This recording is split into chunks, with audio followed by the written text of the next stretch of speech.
the kids and grandkids have to do it for their grandparents to put that they actually remember which pill to take which day.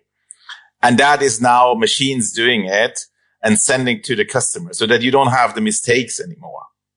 And then it's also controlling the patients, which they take, so that they know exactly this is Monday that day and you have to take it today because it's blinking or whatever. Yeah. Without supplies, there's no surgery.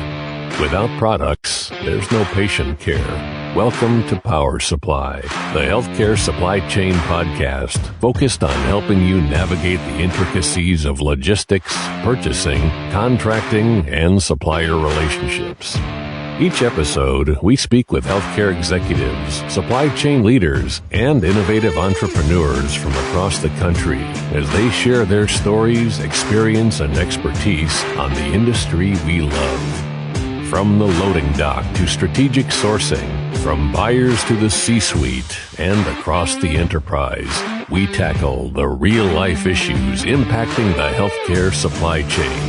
Whether you're tuning in for conversation or inspiration, we're glad you're here. You're just in time to hear it from the source and stock up on insight.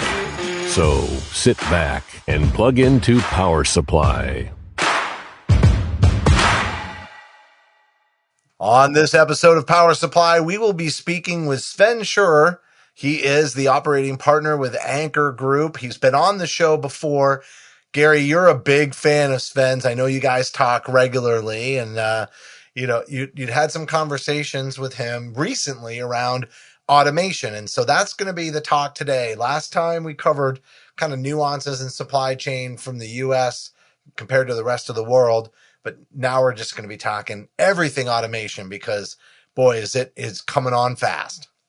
Yeah, and Justin, I do keep in touch regularly with Sven internationally. He's just a smart dude, great dude. Love visiting with him, and he's got such impact. What's happening, OTO, truly, over the ocean on the other side. What's happening in his world and what's happening in the United States as well. So I love talking with Sven and just really want to understand what's happening in his world with automation and /AI. What is really happening and where are we at in the U.S. and what is he seeing as automation comes into bots and drones and all those bits and pieces? Love the fact that he can provide some international flavor and some direction and thoughts. And I think he's an expert in his field and continues to evolve. So looking forward to having him on the podcast again and bringing that international flavor. And he speaks pretty darn good English. Better than my Idaho presence sometimes. So good to have him on.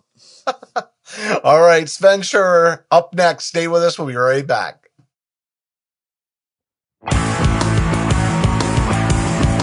I'm Hayes Walder. This is Gary Skinner. And I'm Justin Poulin. From the studios of Healthcare HQ, you're listening to Power Supply.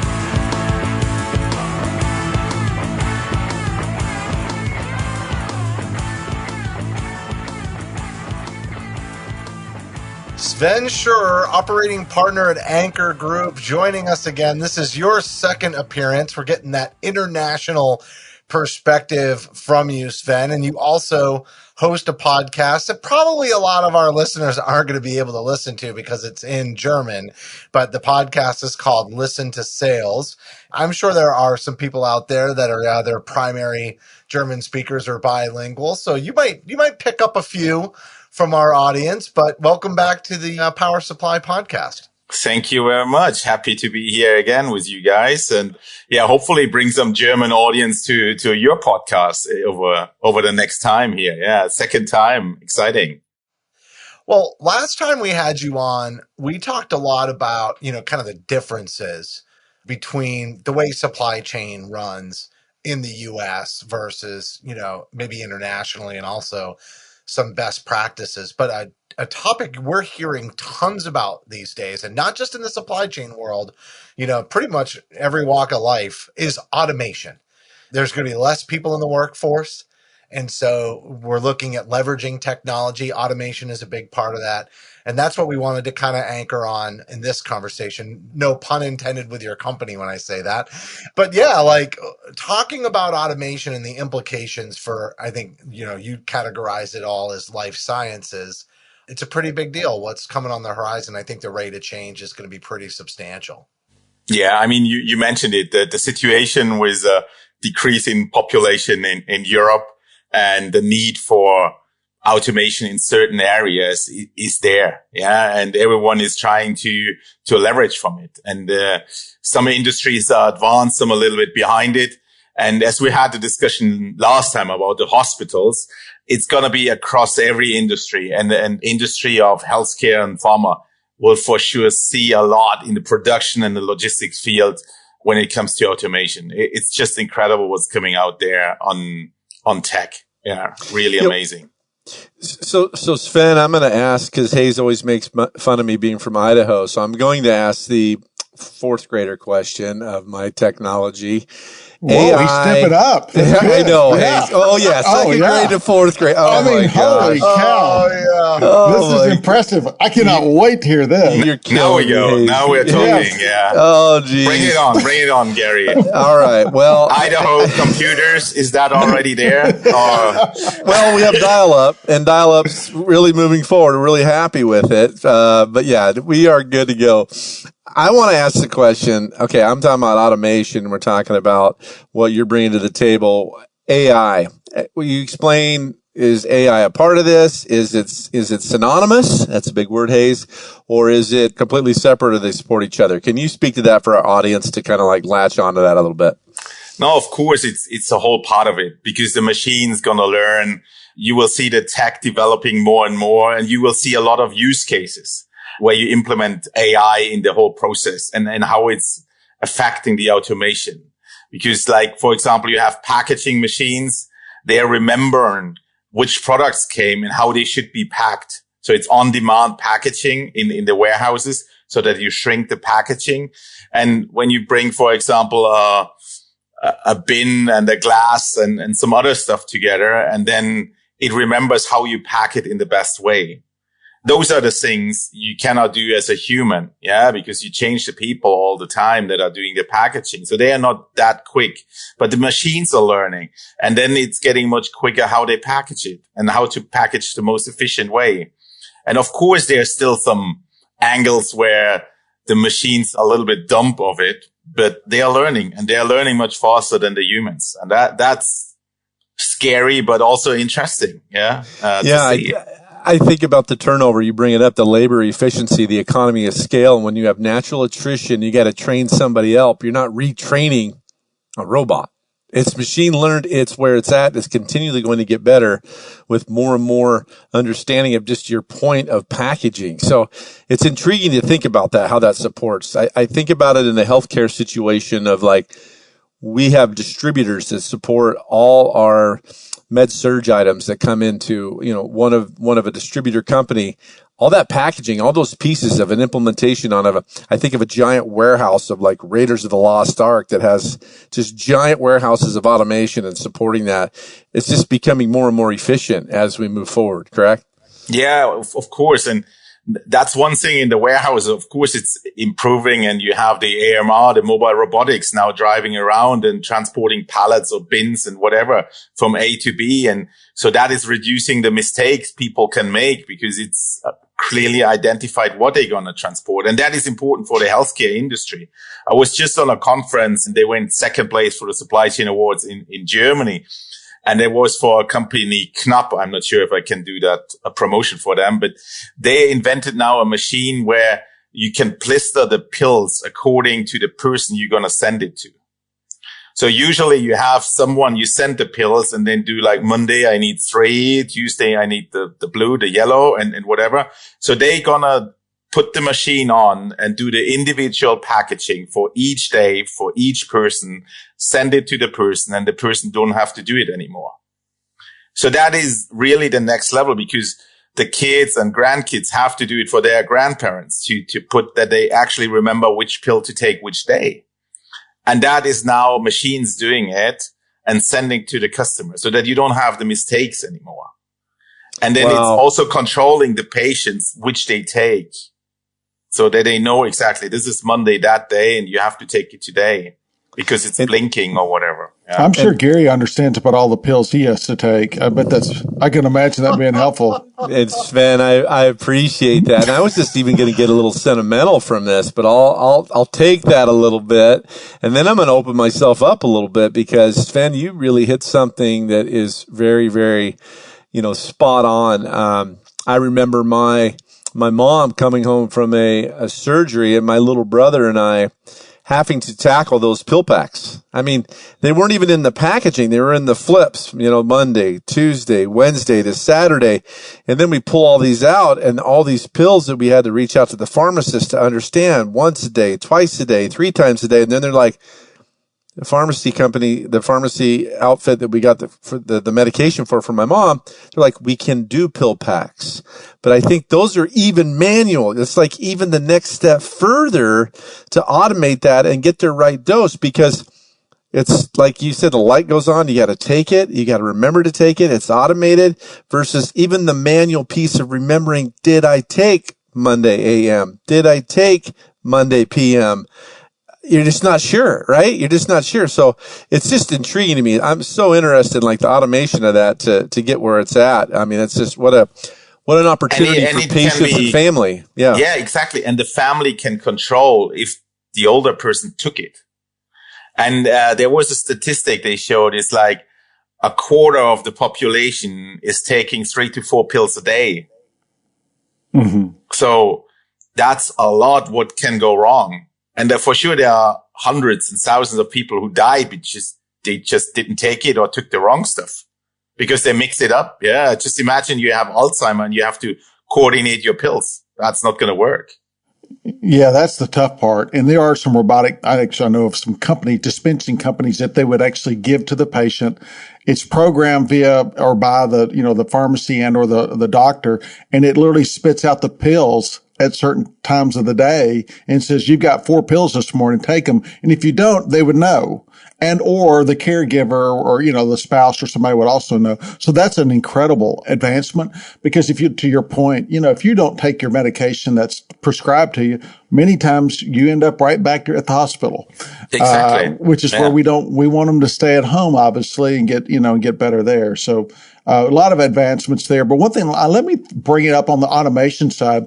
I just finished our Council of Supply Chain Executives meeting last week. We had an incredible conversation about analytics, about AI, and all those cool things that were discussed. But one thing about the robotic process automation, one of our systems, who I cannot tell yet, but can't disclose, but they're big time in the bots that they've already put into their system, their ERP, their sourcing, contracting, all that. And I'm looking at his numbers. He just gave me the chart today, actually. This year, fiscal year 2024, they served 234,000 different processed items through robotics, which meant that someone sent they queried, the tool, and that was 235 times. It saved almost 14,000 man hours. And so a current cost of almost $1 million. That's one hospital system. And so where we're going with this, once they began to talk about how that's going to be rolled out, it was amazing. And so I don't think he didn't want his numbers out there yet, but I could just see that's only one system. They've got about 20 hospitals in that system. And he said it's not being utilized at 100% across the system yet. So we're talking millions of hours saved or dollars saved. So I'm excited about it too. And again, it can play a role in all these different things: medication adherence, ordering, all those good things, sourcing. It's here. And the transports of like how you do it in the hospital, the robots are transporting it to the patients directly, because we had a discussion last time, the long distances in the hospitals. Like we have here in Europe, a huge shortage in people who want to work as a nurse in a hospital. Yeah. So the more they have to walk, actually, that has to be taken away. In the automotive industry, they say everything that is more than 75 to 80 meters should be done by an AMR, by a robot. Yeah.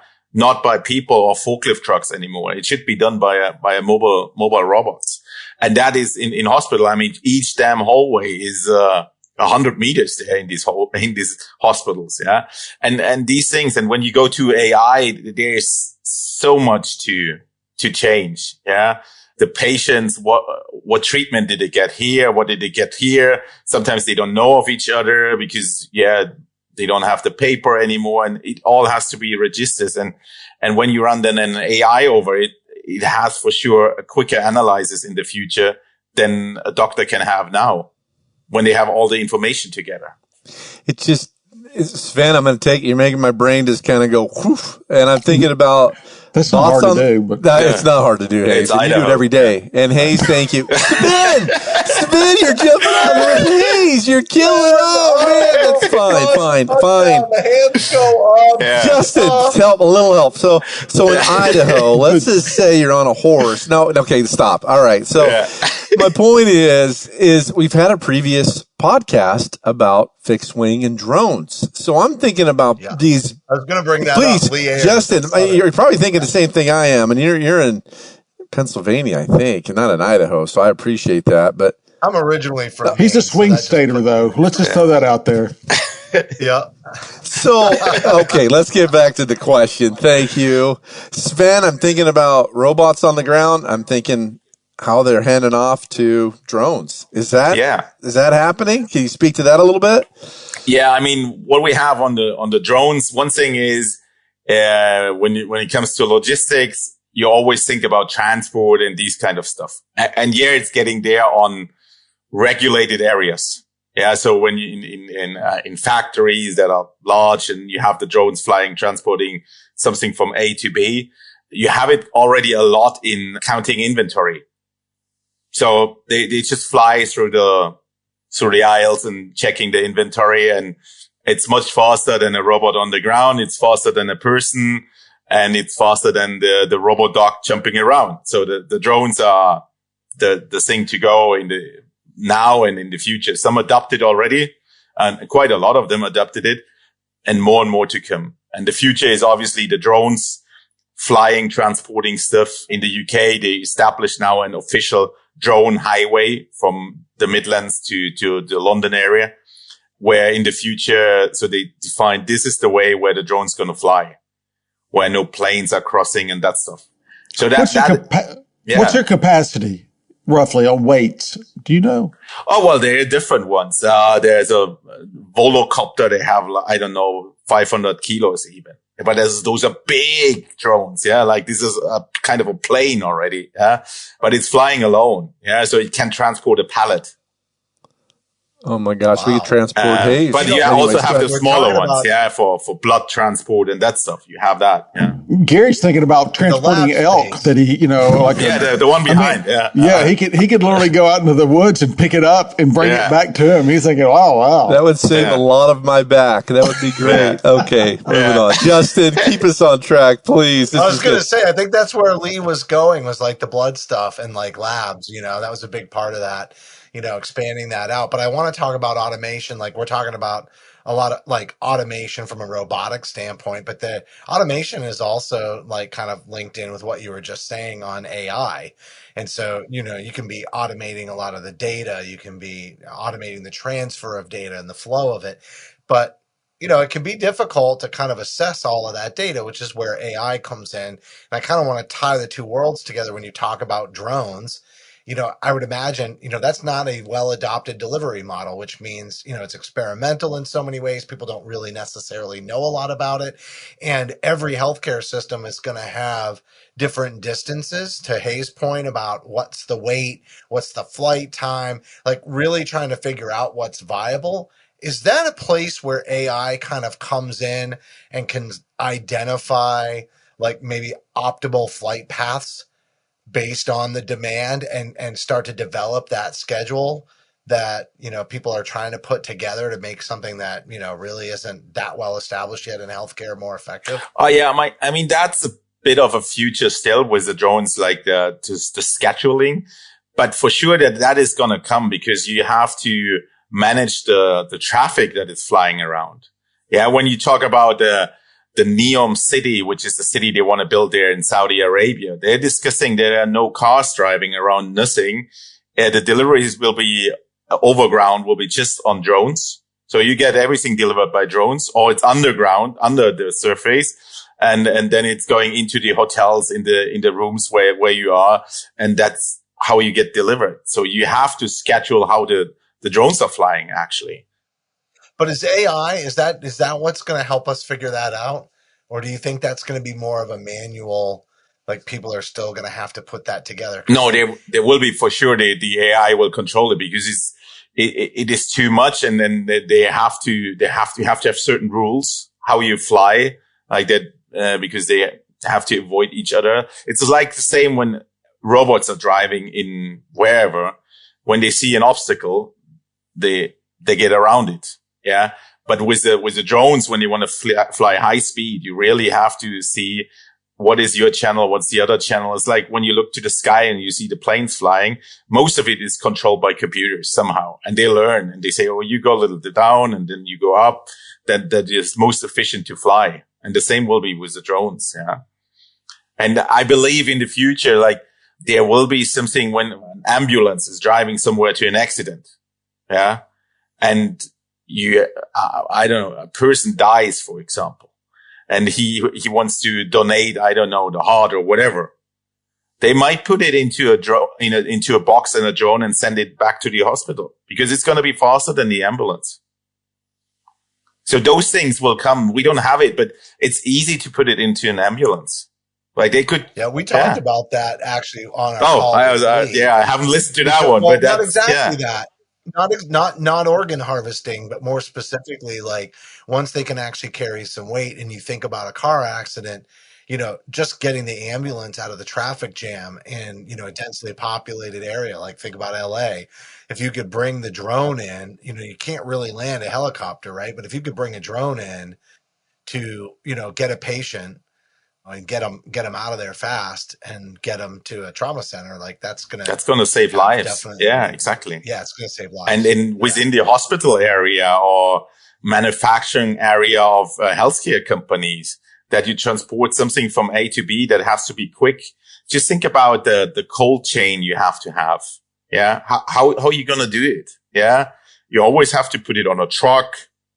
The doors are open, then they are closed. You have to control the truck and whatever. And if the items are not too big, then you can transport it in a drone. Yeah. Because that stuff is really expensive and shouldn't get out of the cold temperature that is needed. Yeah. And that makes in the future, you were always thinking about how humans work and adapted the infrastructure to the humans. Now you have to adapt the infrastructure to the robots. And that's a complete different system. So it is the Matrix. Yeah. We really are just like, we're just a few years away. Yeah, we're getting there. It's exciting. Maybe in 3 years or 2 years when we meet again, it's going to be the Matrix 2.0, 4.0, whatever. Like take the red pill or the blue pill now. Like choose a side. Speaking the truth, Keanu. Keep going, Justin. I kind of want to bring it back to today. Like I love painting a vision for the future and like, what the implications can be. But in terms of best practices in automation that's achievable today, what are some applications out there that are maybe not as well adopted, but are very practical applications for automation? I mean, the practical one is one of the most easiest one is do your inventory counting with a drone. That is used quite often. Healthcare is not great in that. Yeah. I don't know why. What are the limitations for healthcare? I have no idea why they don't do it. They're always a late adopter. I guess that's the reason. Yeah. I think you're right. Go ahead. So how would that work? I mean, the drone would literally fly through the warehouse and take the pictures, if you will, and do the counting. Read the barcode, count it, and fly through it. And then at the end, you have like maybe 2-3% that you have to recheck, but that's it. Yeah. Yeah. You're going down that path, Hayes. I was thinking about an inventory management system, and we're at the end of the year where annual physical inventory counts are taking place to reconcile, how many millions we have on hand right now. And I've seen it from basically paper printouts to validating. I've seen it to handheld Wi-Fi scanners. I've seen it to workstation on wheels. But if you get down to that point where you had it set up on a 2-bin system, whatever it is, and it has a SKU on there where a drone could just go click, click, click, and go down there, the timing of that and then the training of that, because I've done annual inventories for years and been part of them still for the last 10 years of just, we need help to do it, to validate the dollar volume at the end of the year for the financial perspective. And it's always attrition. There's always new people. This is what you got to do. There's 2 people counting. It is so manual. And I think Sven's right on. We are behind. Healthcare is notoriously behind. But I think this is a real opportunity. And I think I've talked to Sven a little bit about this. And it started blowing my mind what he's thinking about. But it totally makes sense to Justin, your point of what could be done today, Sven. I mean, You're right on. Yeah, and that's the thing. I mean, to scan the pallets and the cartons in a warehouse, that's not rocket science. Yeah. So with a drone or with whatever you want to do with a robot, you can do it as well. But the drone is just much faster. Yeah. And that you should just implement, and everyone should think about, okay, what else can I do? Yeah, with it. Yeah. And then what systems can I use when I have my little storage area in a hospital or in a picking area? And they're now the pick by light ones where you see it on your, like, the picking is going to increase a lot. Yeah, like you can put light text there and it shows on your wrist. Okay, I have to go to the blue one or to the pink one. And then at the end, okay, I go there and then take 2 out of it. And it helps you with the lighting, and then it directly books it. And the future, the next thing is the vision in the glasses. So you have in your glass, you can see what you're actually picking. Those kind of stuff, you just have to use it. Yeah. And quite often like Amazon Alexa, like you're kind of talking about that stuff, but I almost think like, I worked as a nurse, and you'd go into a storage area and, you're trying to find something. You don't necessarily know what it is. And I get where you're going with it. Like, the light, can kind of like direct you and all of that. But what about just walking in the room like Alexa and saying, hey, I need a box of tissues, right? And then it does it. So that literally you're asking somebody, it's just not another human, which is typically what would have happened in the past. If I couldn't find it, I'd leave the room and I'd be like, does anybody know where this is? Oh, that's in the other storage room. And I'm even thinking about just that voice activated piece could be like, oh yeah, we're out of stock in this room. Go over here. And, this is the closest storage area that has what you need. Like I think about things like that. I think we're even a step further. I think we're now thinking about a robot that is driving around, a mobile robot, and then on top you have a cobot, like an arm of a robot that can do the picking out of the boxes. So it picks so you're saying it just comes to you? Yeah. Like you don't go there anymore. There is a robot driving around, having this arm and picking then 2 whatever little boxes of aspirin and 2 boxes of whatever, and you don't have to care about it. I'm just Sven, I'm thinking about this from like a hotel application. You go in the hotel and you grab your peanut brittle and you remove it in a hotel, and it automatically charges you for it because you removed it. Automatically tells the robot to come in and replace it. I mean, I'm just thinking about this technology is already being used at a minimal level, like a hotel. Like Gary, peanut brittle was obsolete before automation.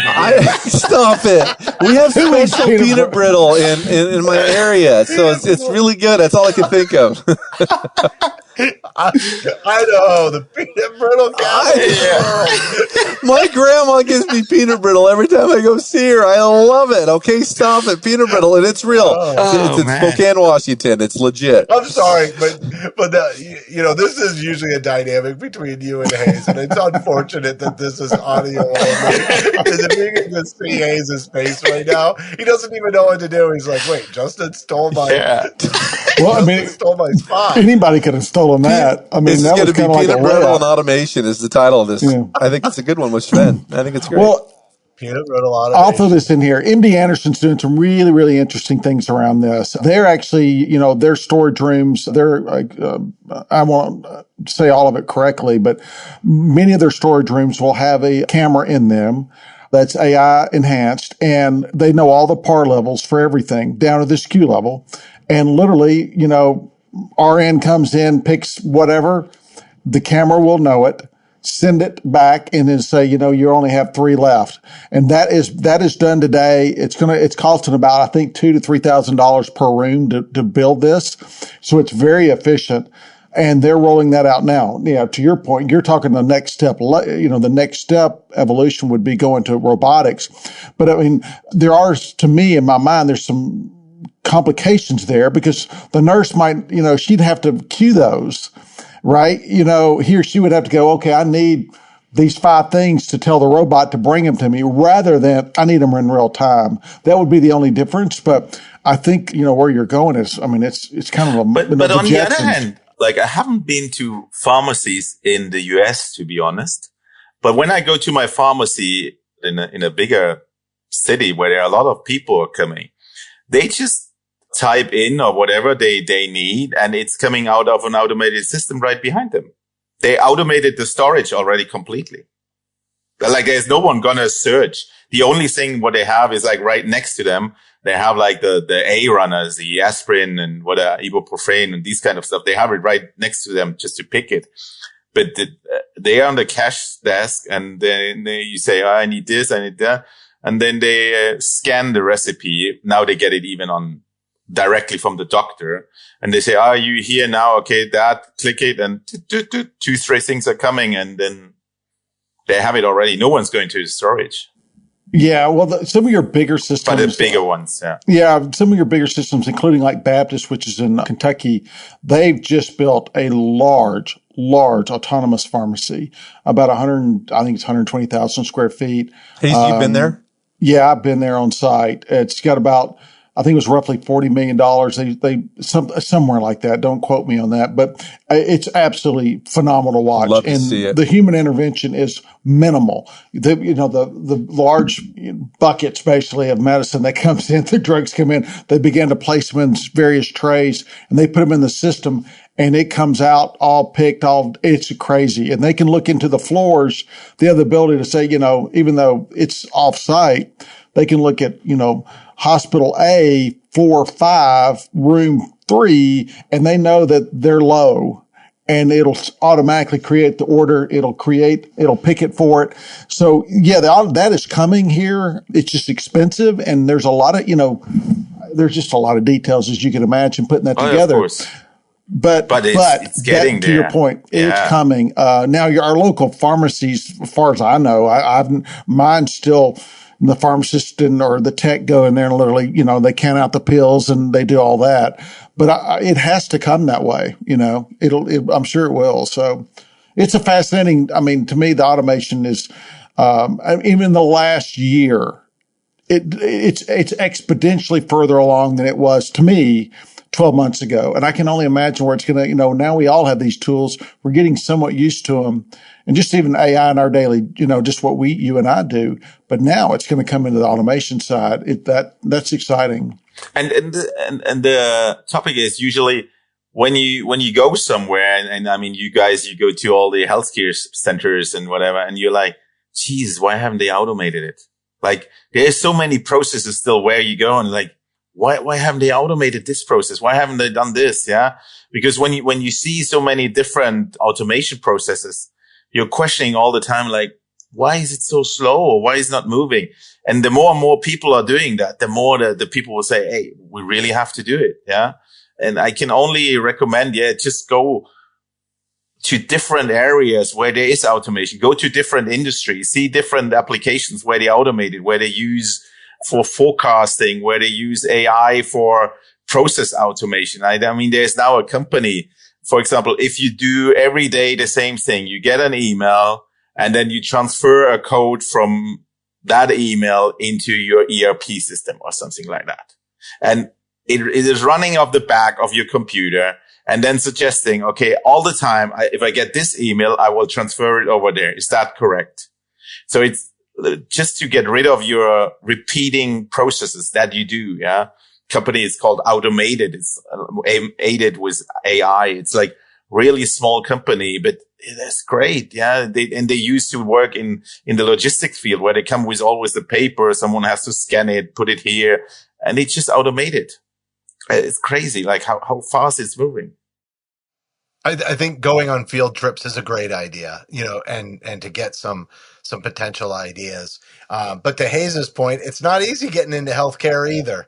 There's definitely, and I think that's part of the reason why, it can be a little bit slower to adopt, like Gary said, we're behind other industries. But, I think a lot of people that are working in the healthcare feel like, it's one of those high stakes games.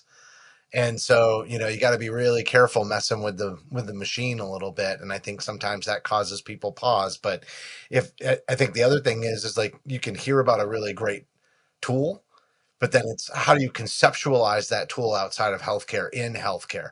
And I think, when Hayes even asked the question, wait a second, so what are the drones doing? Are they flying around the patients? And it's like, oh no, it's warehouse, and like figuring out the right application for certain types of automation and how it might transfer, I think is a big part of that too. I also see a lot of people getting hired from outside of healthcare and being brought into healthcare, to bring some of those, those ideas too. So Sven, this was a great conversation. I can't believe it flew by yet again, but excellent job. I love thinking about what the future may hold. I'm thinking you're taking the blue pill. Yeah.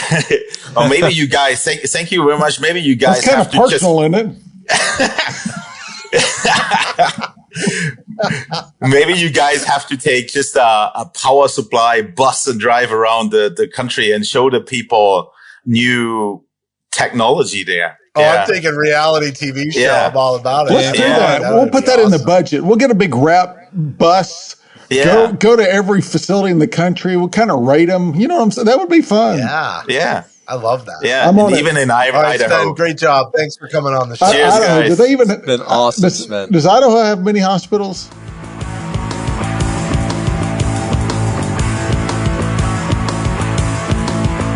All right, that was Sven Schürer making his second appearance here on Power Supply as an operating partner with the Anchor Group.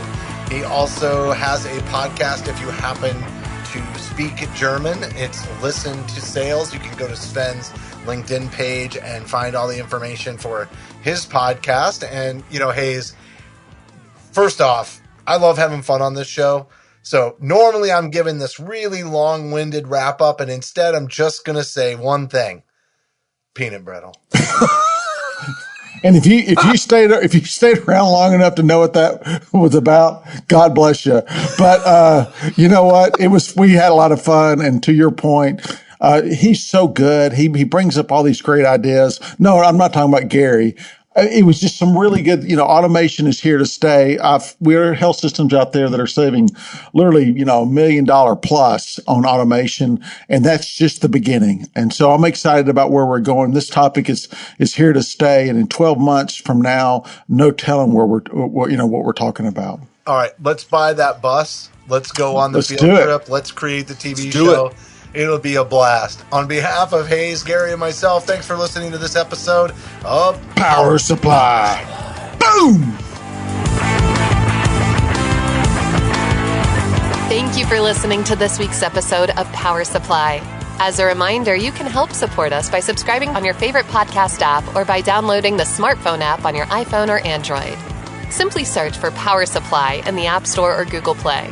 The best thing about downloading the smartphone app is that you can access bonus content for certain episodes and view episodes in certain categories, like articles on the go and vendor spotlights.